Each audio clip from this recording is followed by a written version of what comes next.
Hello and welcome. Tonight, gale of resignations hits Rivers State Executive Council. The Commissioners for Justice and Attorney General of the State, Finance, Works and Social Welfare and Rehabilitation quit the State Cabinet.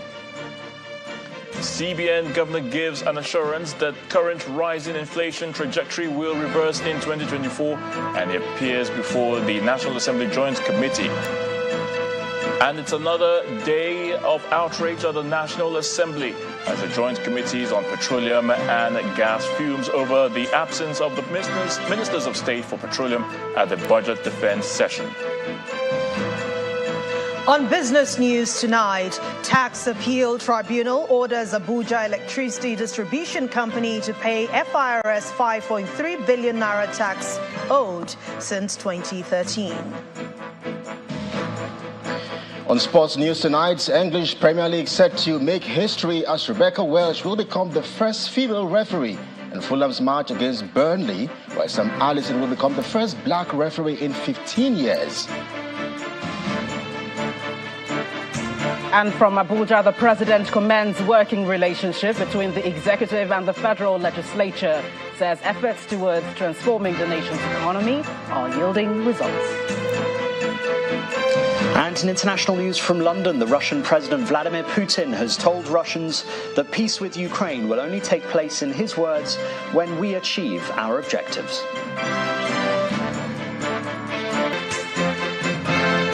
We begin with the political crisis in Rivers and the gate of resignations which hit the State Cabinet today, beginning with the State Attorney General and Commissioner for Justice, Professor Zaccheaus Andago, who resigned his office earlier today. Now, his resignation was communicated in a letter dated November the 14th, 2023, and addressed to Governor Siminalayi Fubara, explaining that his exit from office was based on personal principles. Mr. Andago, who was one of the cabinet members of the former Rivers State Governor Nyesom Wike, was reappointed by Governor Fubara. Also, the Commissioner for Works, Mr. George Kelly Alabo, has resigned his appointment with immediate effect. Mr. Alabo, in a statement personally signed by him, explains that his decision to resign was taken after a deep introspection and is anchored on his conscience, personal philosophy, and professional ethics. Others who have resigned are the Commissioner for Finance, Mr. Isaac Kamalu, who gave no reason for his decision in his letter, as well as the Commissioner for Social Welfare and Rehabilitation, Mrs. Inime Aguma. In her resignation letter, she explains that her decision is personal and based on other pressing commitments. Meanwhile, the Martin Samewole-led lawmakers in the Rivers State House of Assembly have condemned the demolition of the Assembly complex by the state government. This formed part of their resolution during plenary when the lawmaker representing Andoni constituency, Honorable Ofix Kabang, moved a motion of urgent public importance condemning the demolition and was unanimously adopted by the House. In an interesting turn of events following the demolition of the Rivers State House of Assembly complex, the Martins Amewole-led group of lawmakers have adopted a motion condemning the destruction of the facility.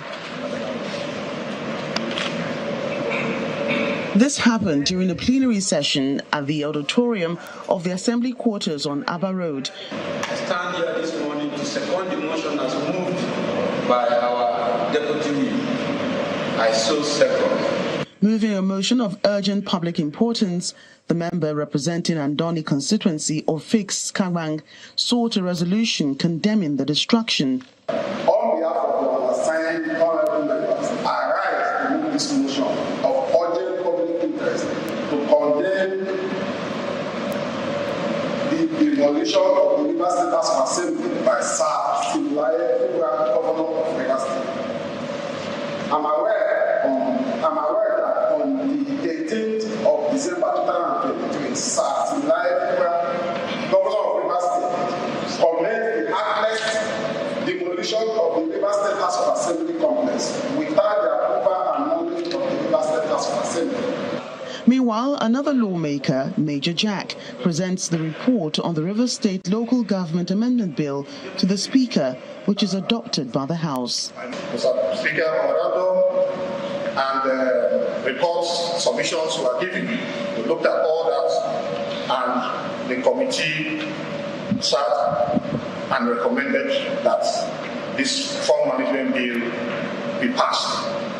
Mr. Speaker, members of the committee that signed the bill, Honorable Midoja, Honorable Afoji Igbo, Honorable Peter Abe, Honorable Sivanos Wako, Honorable Josina Meji. So committee clerk, Sukarba, somewhere, committee clerk. Mr. Speaker, we thank you for this privilege to serve. The group speaker says when this bill is passed into law, it will eliminate the governor's power to dissolve local government executives. Those in favor of the passage of this bill are 25 in number, against nil, abstention nil.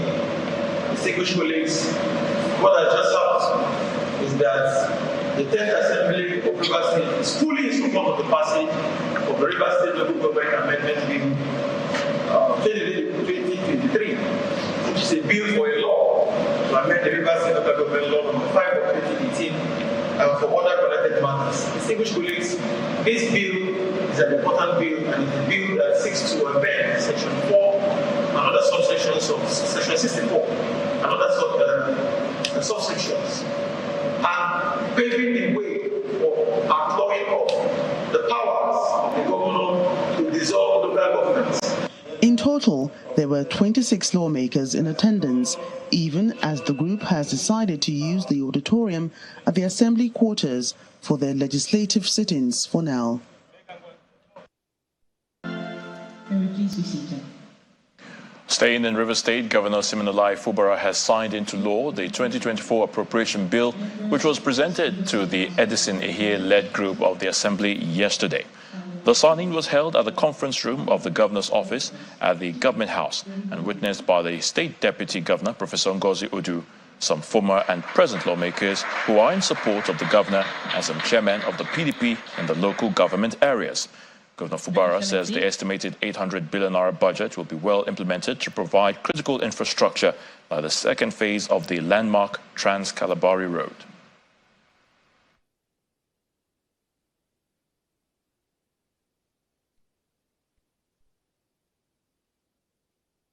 We intend to make positive impact in the life of our people. And you will agree with me that if and when these two gigantic projects are achieved, what are we talking about development? It is already at your doorstep. That is our desire for our dear state. Let me, at this point, thank members of the State House of Assembly for your support. I use the word again, for your support. Although we heard that how are they going to do it? But God, who knows the end from the beginning, has also provided a way for us to overcome that challenge. So I want to thank you for your support. I want to assure you that this administration have the best interests of our people. It is our people-oriented administration.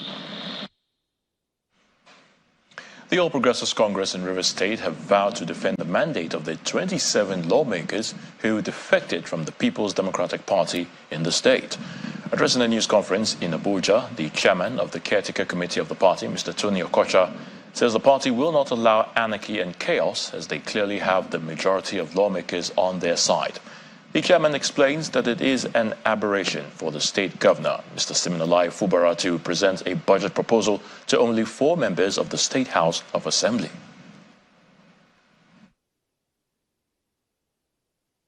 Assuming we are not considering that the other 27 members were dead, 4-member assembly in a 31-member house does not qualify as 1/3 and lacks the authority to sit. I don't know if I'm right. I think we're all students of history and politics. 1/3 of 31. Okay, let's be liberal, 10. Otherwise, I would have said 11. But 4 persons, 4 members, and they are not opposed. They are not saying they are more than 4. That's my happiness. Because, of course, pictures will speak. You know, they say words speak millions. The pictures speak 10 millions. That's the Chinese adage. Okay, so the 4 persons who sat and claim to have declared the seat of the 27 persons are even in error. It's illegality. They don't qualify. That house ought not to meet at all. Even the governor, as I would say, that the governor must not try with illegality, because we as a political party, we are the watchdog. We will fight within all legal means, within all legitimate means, to ensure that the right things are done. Meanwhile, a former governor of River State, Chief Rufus Ada George, has called on warring politicians to sheathe their sword and embrace peace in the interest of the state. The elder statesman, who presided over the state in the Third Republic between 1992 and 1993, says he's deeply worried and pained over what he terms the embarrassing events and flagrant demonstration of impunity, power and lawlessness. He's urging all former governors and their deputies to close ranks collectively and frankly speak to their younger colleagues in the best interest of the state. We are hoping that we'll be able to get all our former colleagues together. And I believe that when we do it, which we shall do very soon, we'll be able to talk to ourselves, talk to them. They maintain status quo, the position of the law, whatever the law says. From there, we'll be able to. So I was hoping that immediately I would reach out to all former governors, to all my former colleagues, deputy governors, and get all of us to sit together and address our younger ones. These are younger to us, which they should be able to listen to the voice of those who are better experienced, better qualified in this. I'm sure they will pay attention to what we might advise them to do. Meanwhile, the Minister of Information and National Orientation, Idris Malagi, says the political crisis in River State was not orchestrated by the federal government. The minister, who was speaking on our breakfast program, Sunrise Daily, said the fact that some of the actors in the crisis are in the cabinet of President Bola Tinubu does not mean the situation in the state was engineered by the All Progressives Congress, that's the APC government. According to him, there have been political situations in other states like Ondo, and the president had intervened to resolve the crisis even amongst the same party members. The Rivers issue is a political issue coming out of River State. What has government done, the federal government, for example, done? Did government say that the people in Rivers should have crises among themselves? Was it engineered by the federal government? I'm yet to see that. It is easy to speculate that because some of the actors are seen to be people who are associated with the government at the center, and there is this tendency to think that the federal government, is involved in the crisis in Rivers. Federal government cannot be involved in the crisis in River State. It is not only in River State that you have political crisis. That is a state that has an opposing political party. In Ondo State, for example, the president has had to intervene, to wage into this kind of crisis, to bring people together, to reduce that friction, reduce those tensions that exist between them, and they are members of the same political party. The fact that it is happening in River does not mean that the federal government is the one that is orchestrating a political crisis to come out. I have not found that evidence to say that it is the federal government that is engineering the crisis in River State.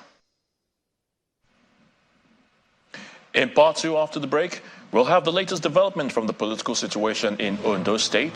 Plus, Governor Godwin Obaseki of Edo State accuses the opposition of buying support with money ahead of the governorship election in the state. An APC candidate vows to take over power in Edo State as well. Please join us again.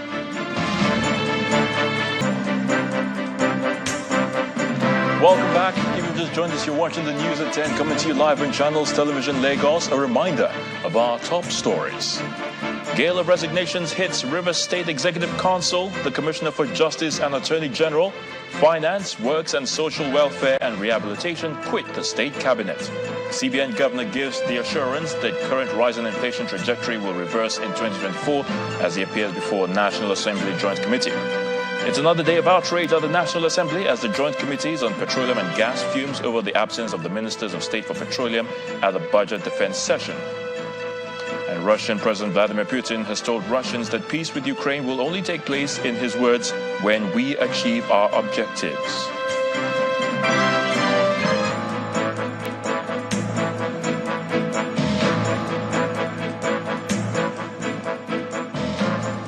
Away from the Rivers political crisis, a similar situation that played out in Ondo State is now giving way to normalcy after the state deputy governor, Mr. Lucky Aiyedatiwa, took over the mantle of leadership in the state. This comes after the state lawmakers confirmed the receipt of the letter transmitting power on acting capacity to Mr. Aiyedatiwa. In a statewide address today, Deputy Governor called for the quick return to the path of accelerated progress, which he says has eluded the state in the last few months. The event which have culminated in today's address is a watershed in the annals of our experience as a people. It is not a moment of celebration, but rather a moment of sober reflection, a moment for us to really appreciate the collective burden of moving our state forward. The events of the past months have indeed challenged our love for our state and indeed democracy, which we all profess. As a government, we must appreciate the sovereignty of the people that voted us into office, and we regret in no unmistakable terms the toll which this whole episode had inflicted on the psyche of the people and the development of the state. Let's now bring you a timeline of events in Ondo State in the last 1 year. Governor Rotimi Akeredolu had proceeded on a medical leave in January this year, 2023, to Germany. The governor would later proceed on another medical leave in the month of June. 3 months after, he returned to the country. But instead of returning to Ondo State, the state governor stayed back in Ibadan, the Oyo State capital. Shortly after that, there were rumors that the State House of Assembly was planning to begin impeachment proceedings against the state deputy governor, Mr. Lucky Aiyedatiwa. President Bola Tinubu would later summon all the parties in the crisis to the presidential villa, where he asked them to maintain status quo. Things, however, took a turn on Tuesday, December the 12th, when the governor wrote the House of Assembly requesting to proceed on another medical leave and asking the House to approve his deputy to act as governor in his absence. A day after, the Assembly confirmed the receipt of the governor's letter and confirmed Mr. Lucky Aiyedatiwa as the acting governor. The state acting governor, in his maiden address to the state, called for unity and says the drama over the planned impeachment against him was unnecessary. Edo State Governor Mr. Godwin Obaseki believes that the opposition plans to use money to woo the Edo people in the next governorship election. Now, Mr. Obaseki, however, says he's confident that the opposition will not be a threat as the ruling People's Democratic Party, the PDP, has done well enough over the last 7 years in the state to continue in power. Governor Obaseki made the comments after swearing in 9 special advisors across the federal constituencies in the state at the Government House in Benin City, the Edo State capital. He asked them to be worthy ambassadors of the PDP and help the present administration finish strong in its mandate to make Edo State great again. We waited till now to complete what we've set out to do, so that there is evidence. So our politics is politics of truth, where we say we did something and we can show you what we did. It's not the politics of lies, where people create phantoms and want people to believe the lies they are selling to them. But more importantly, the reason why I decided to bring you in now is are the finishing team. Edo must continue to be PDP.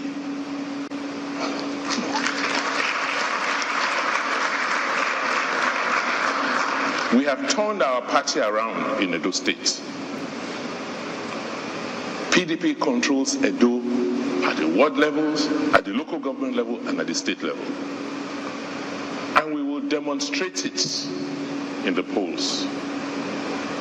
We know the strategy of the opposition. They want to bring money. They want to bring people with billions of naira to challenge us. We did it before, we will do it again. Money cannot buy Edo. Can money buy us? So no matter the amount of money they are putting together to come and purchase this state, it is not going to happen. Not with you people on the watch. Meanwhile, the former governorship candidate of the People's Democratic Party, the PDP, in Edo State, General Charles Arewere, says the All Progressives Congress APC should be the heartbeat of Edo State. General Arewere, who has now joined the Edo governorship race on the platform of the APC, maintains that the ruling party in Nigeria should replicate its position at the state level. He was addressing Edo APC leaders and his supporters at the party secretariat in Benin City, the Edo State capital. I want to plead that this is the next move to take APC to the next higher level, in fact to the next highest level, because Edo State is the heartbeat of the nation. APC Edo State should be the heartbeat of APC, in Jesus' name. And we must move APC Edo State to APC at the national level in the next election. We will win the next governorship election by God's grace. And I have said at various fora that it's only what you have that you can give out. We don't have governorship. We don't have Usadebe venue with us. It's one thing that we don't have. So at this particular time, we must not get it wrong. And how do we do that? Is by presenting the right candidate, the right aspirant who will eventually turn the candidate of the party. And I stand before you to present myself as the best and the best that can win the election for Edo State.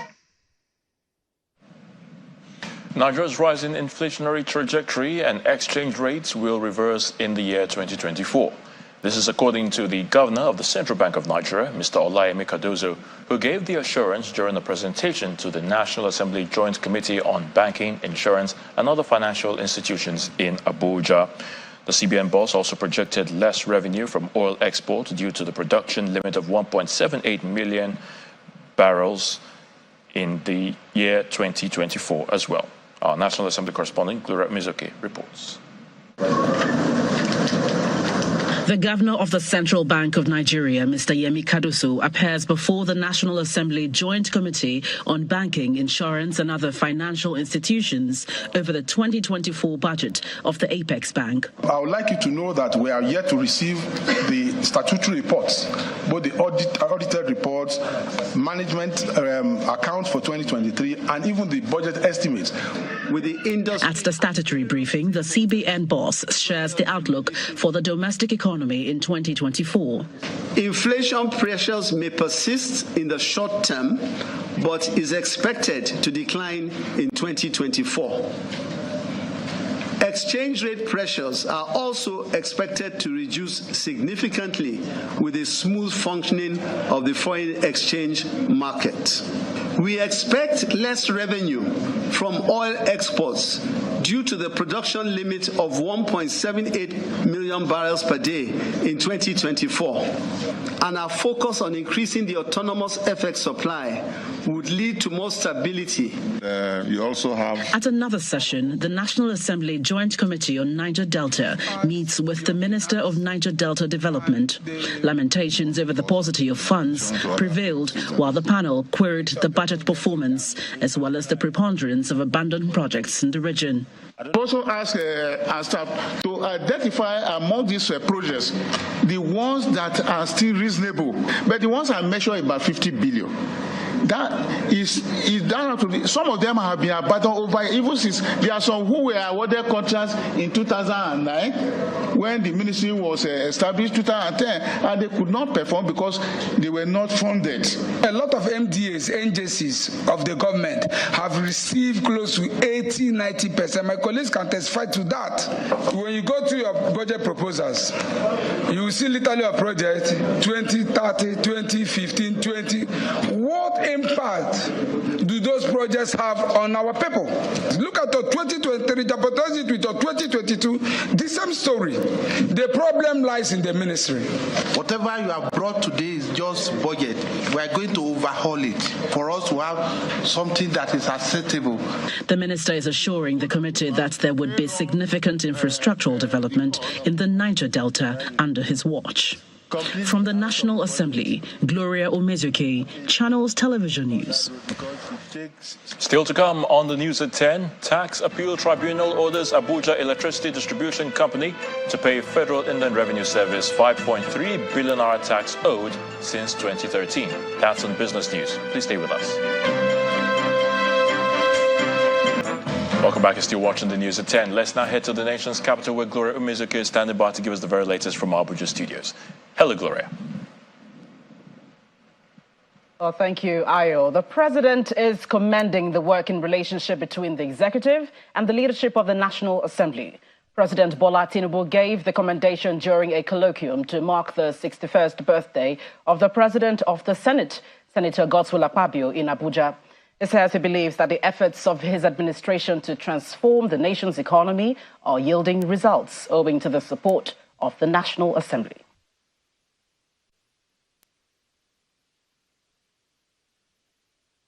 Thank you very much. Dignitaries across the country gather for this colloquium to mark the 61st birthday of the Senate President, Senator Godswill Akpabio.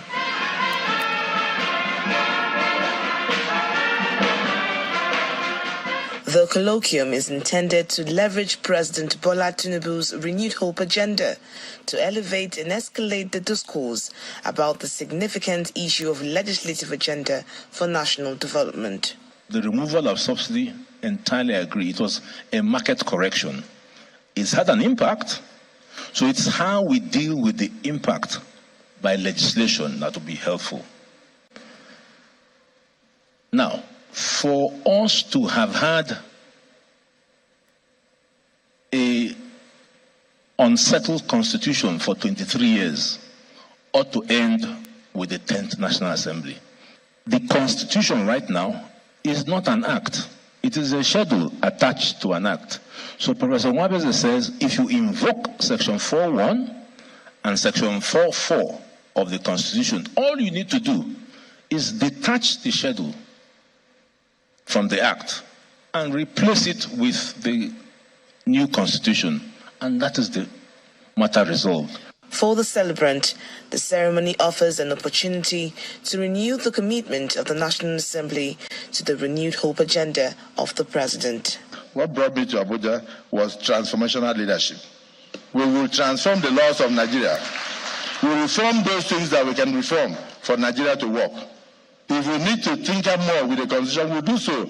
Because by the time we are through due process, and we collate what we have been able to, to change in the constitution, then we will now have the people's constitution. Extolling the leadership credentials of the Senate President, President Tinubu believes the chairman of the National Assembly has always shown commitment to national development. The nationhood and the belief in one country will put us on the right path.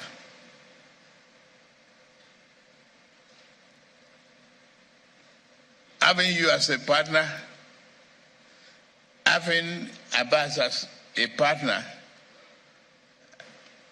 as the Speaker, is good enough for me to succeed.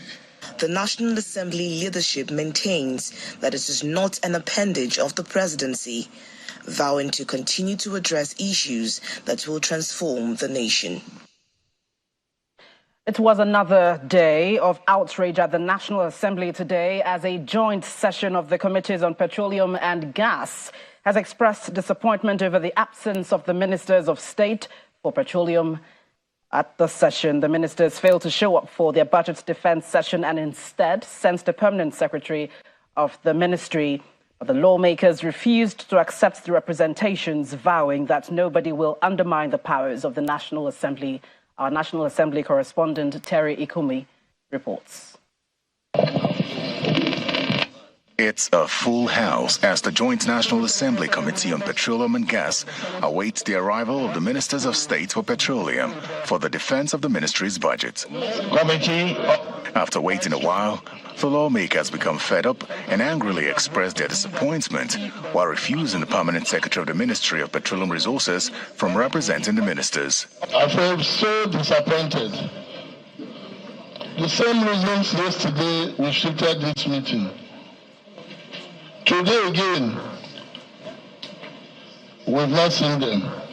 And I don't think it's good for our democracy. And I don't think it's good for us. We cannot keep shifting. Maybe they are not ready. In our view, and from the inactions of these two ministers of state in the oil and gas sector, it's like they are taking the presidential instructions for granted. They are also taking the sanctity of this institution, where the sovereignty of the people lies in, also for granted. I understand the permanent secretary is here. Fine, the permanent secretary and some of the officials are here. But that is not enough. A permanent secretary of the ministry is only but a civil servant. He is not a member of the Federal Executive Council. A motion to receive the ministers at a later date is then moved and adopted. Due to absence of the two ministers or three ministers in this our meeting, we should, with that explanation, yes, the committee should adjourn this sitting till Monday.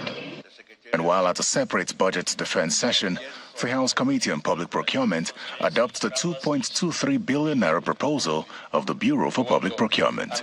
The committee will intensify its oversight function with the aim of strengthening the Bureau to build and sustain an efficient procurement system that meets international best practices. Let me also seize this opportunity to remind us that the National Assembly is working on the amendment of the Public Procurement Act 2007 to reflect present day's realities and to meet best practices. The countdown to the passage of the budget continues as questions are raised about the thoroughness of the National Assembly and the passage of the budget in such a short time. Terry Ikumi, Channels Television News. A day after the president suspended the Director General of the Nigeria Civil Aviation Authority and sacked the managing director of the Federal Airports Authority of Nigeria and heads of other aviation agencies, the government has also sacked all directors of the agencies. The Ministry of Aviation and Aerospace Development, in a statement today, asked all the affected directors to hand over to the most senior officer in their various directorates with immediate effect. The affected agencies are the Federal Airports Authority of Nigeria, FAN, Nigeria Meteorological Agency, NIMET, Nigeria Airspace Management Agency, NAMA, Nigeria Civil Aviation Authority, and the Nigeria Safety and Investigation Bureau. The statement, which was signed by a spokesperson for the minister, Mr. Odutayo Oluseyi, adds that the move is aimed at repositioning the aviation industry and ensuring a safe and efficient air travel experience for Nigerians. A newly built 8-floor NUPENG tower in Lagos has been handed over by the contractor, Telisol, to the leadership of the union in Lagos. At the event, members of the National Union of Petroleum and Natural Gas Workers expressed delight at witnessing an idea mooted in 2018 come to life. According to the union's national president, Comrade Williams Aporia, the NUPENG Tower is erected to house the body and also help generate income. The leadership and members of the Nigeria Union of Petroleum and Natural Gas Workers, NUPENG, are in a very high spirit today as they get set to officially receive their newly constructed head office in Lagos.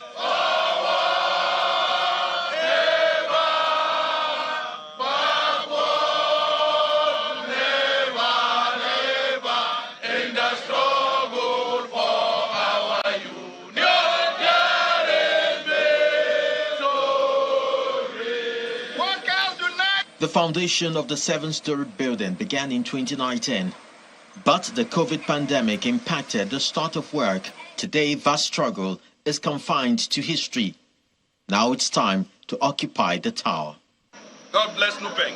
Amen. According to the General Secretary of the Union, it all started as an idea in 2018 during the trade union 40th anniversary celebration. And by 2019, we demolished the old one and we laid the foundation for this. And today, by the grace of God, we are taking it over from the contractor. The national president of NUPENG says the tower is befitting of the union status and would also cater to some financial responsibilities. The mixed use, a dual purpose structure that will cater the needs of the oil and gas workers and also the public. Obviously, we cannot occupy all. That's why we're going to list part of it.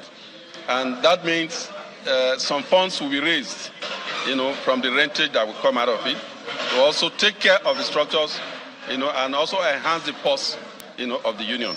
According to the project manager, the building took into cognizance all expected and required standards. It has been designed for fire safety. We have wet risers at every floor.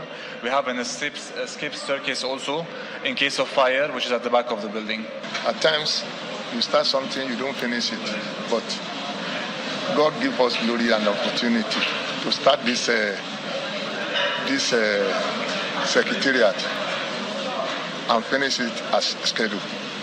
With the edifice formally handed over to NUPENG and a new chapter opened, operations are expected now to be better and smoother for the trade union body. Workers united can never be defeated.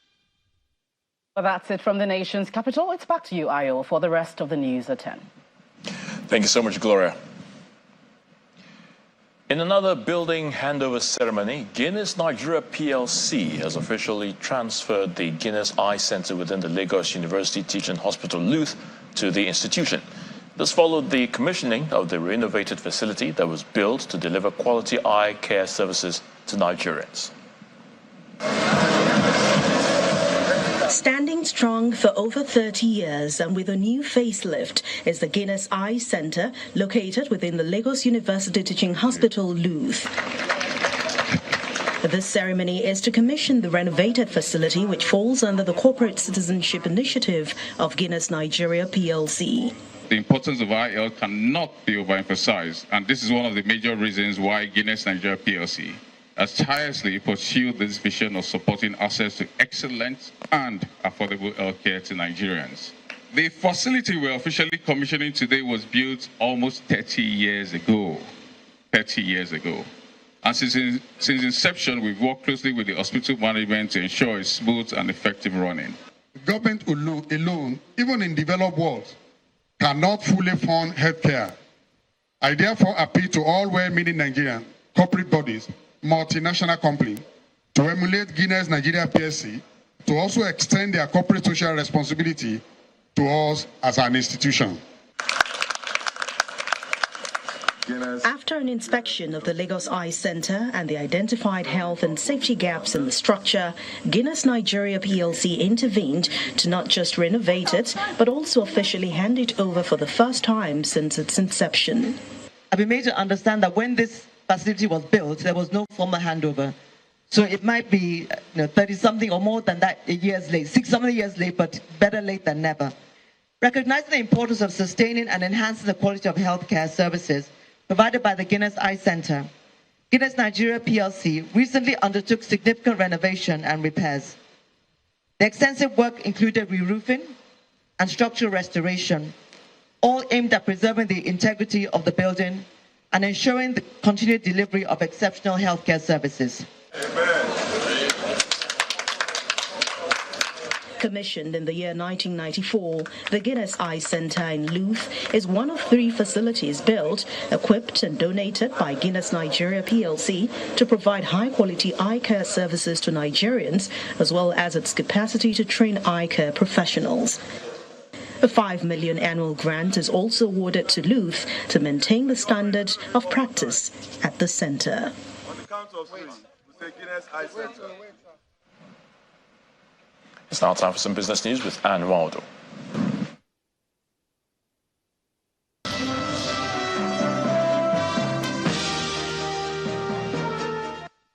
Thank you, Ayotunde. Hello and welcome to Business News. The Tax Appeal Tribunal sitting in Abuja today ordered the Abuja Electricity Distribution Company to pay the Federal Inland Revenue Service, the FIRS, about 5.31 billion naira as value-added tax and withholding tax liabilities owed between 2013 to 2017. Passing its judgment today, the 5-man tax appeal panel, led by its presiding judge, Honorable Irogbe Alice, held that evidence showed that AEDC defaulted in the tax dispute. Abuja Disco was compelled to pay about 4.53 billion naira as VAT liability for the year 2013 and 2017. Also, the sum of 780.3 million naira of withholding tax liability for 2013 and 2016. The Abuja Electricity Distribution Company is also liable to interest on the judgment sum at the prevailing CBN rediscounted rate from the date of judgment until the judgment debt is liquidated. The Lagos State government has presented the sum of 2.2 trillion naira as budget for the year 2024 to the State House of Assembly for deliberation and approval. The budget, tagged Budget of Renewal, comprises 1.22 capital expenditure trillion naira of capital expenditure for this year, representing 54.4% of the total budget. Meanwhile, proposed recurrent expenditure stood at 1.02 trillion naira, which includes overhead cost, personnel cost, and, of course, recurrent debt service.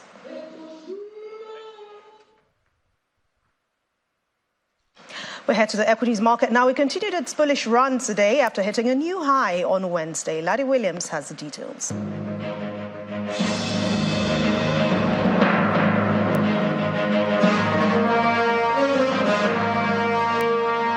Hello and welcome to the stock market reports. Well, after hitting the 72K level for the first time ever, the all-share index goes even deeper. We'll see that, 72,455 points deeper into that level. Market cap 39 trillion. Let's look at the activity now. We see a decrease in turnover there, looking at value, 7.25 billion naira. That's the trading value today, lower than what we had yesterday, but we'll see volume, 446 million units of stocks, deals in the green, 6,843. Let's look at the sectoral performance. We see financial services sector again driving the market up again. This time, 1.90% for the banking counter, same as yesterday and the day before that. Consumer goods, marginal rise there, 0.01%. Oil and gas, 0.02% up, not unchanged today. Let's get a check on the Fugas now. The Tier 1 banks, again, driving the market this time. Just GTCO staying unchanged. FBNH, UBA, Axis Core, and Zenith all adding to their share prices, with Axis Core there, a nice jump of 3.40%. Well, with the way the market has performed in December, hitting new highs, I guess there's no point asking for a Santa rally at this rate. Well, fingers crossed for the last trading day of the week tomorrow. That's it from me on the Stock Market Report. I'm Laddie Williams.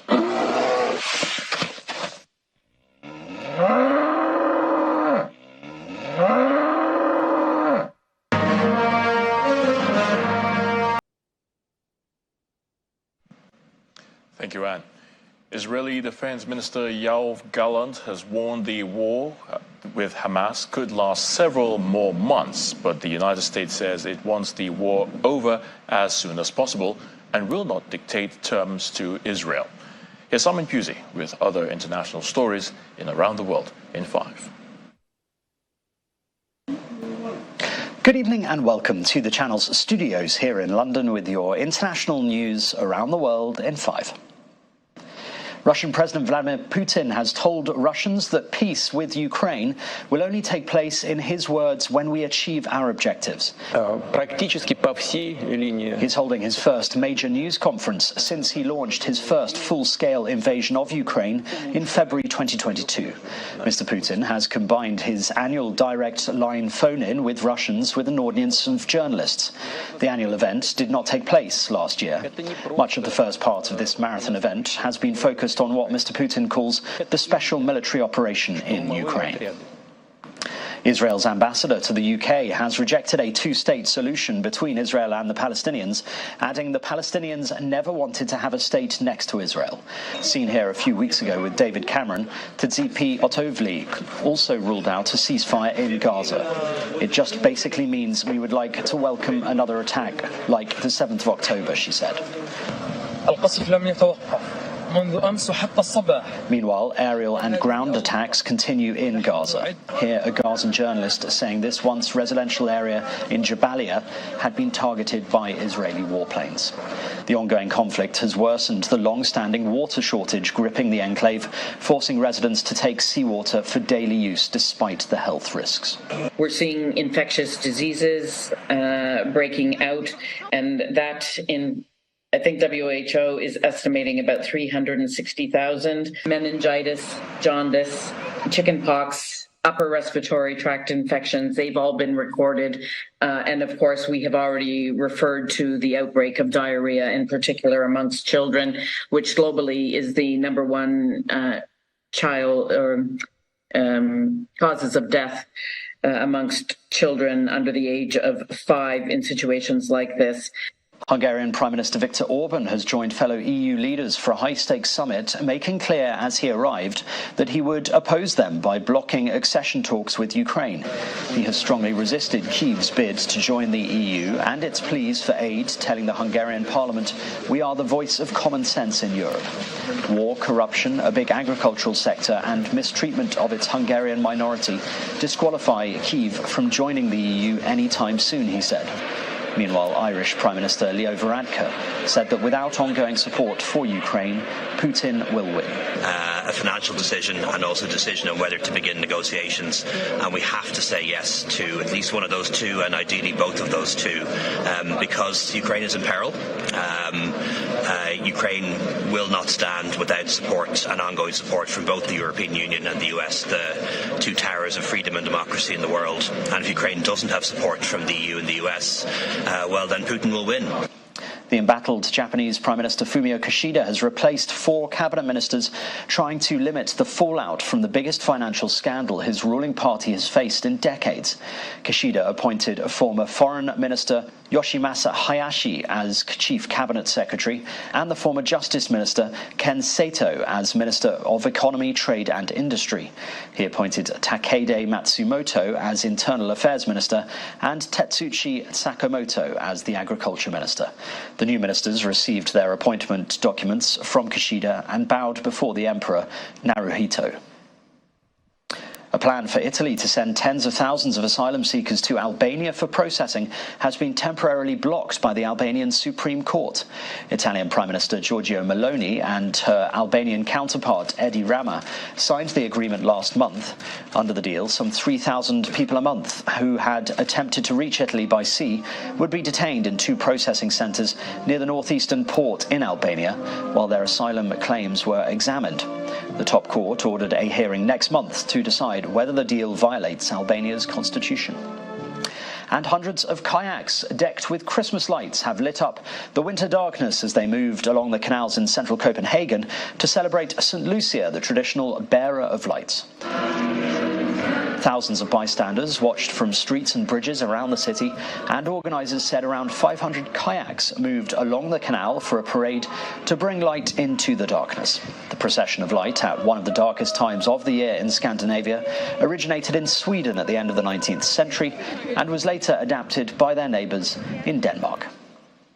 And that's your international news around the world in 5. Now back to the Channel studios in Lagos.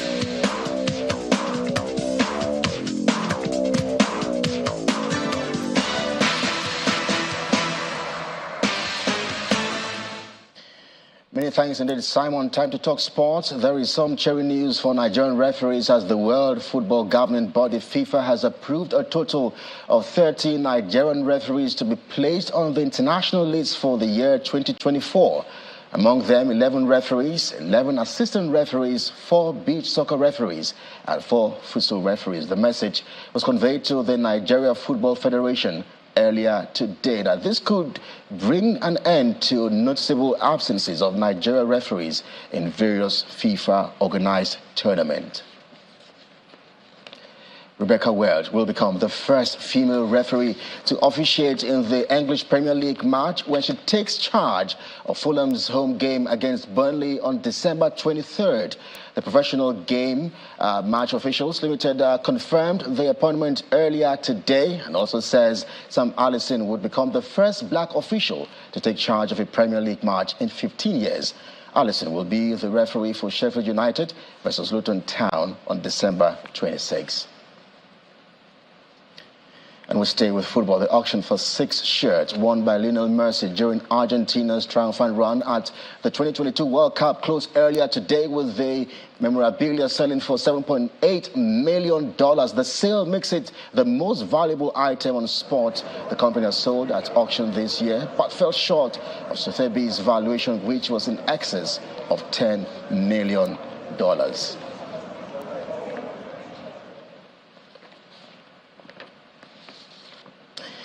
And it's down to the final 3 for the FIFA Best Awards 2023. Lionel Messi has again made it to the final for the FIFA Best Players of the Year Awards by World Football's governing body. Now, Erling Haaland and Kylian Mbappe are the other nominees for the FIFA Men's Best Player Award. The awards ceremony will take place in London on January 15th next year. And that's a wrap on sports. I am Kelly Egiga. It's back to Ayo.